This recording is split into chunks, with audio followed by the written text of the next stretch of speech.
Hello and welcome to How to Solve YouTube channel, where we share tips and tricks in just a minute. Today I'm gonna show you how to fix the iPhone battery drain. So first of all, set your iPhone to dark mode. To do that, open your device settings, then tap on display and brightness.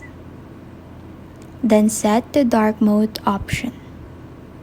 For the second solution, open your device settings, then scroll down to General. Tap on Background and App Refresh, then tap this. And select the Off option. Next, open your device settings, then tap on General.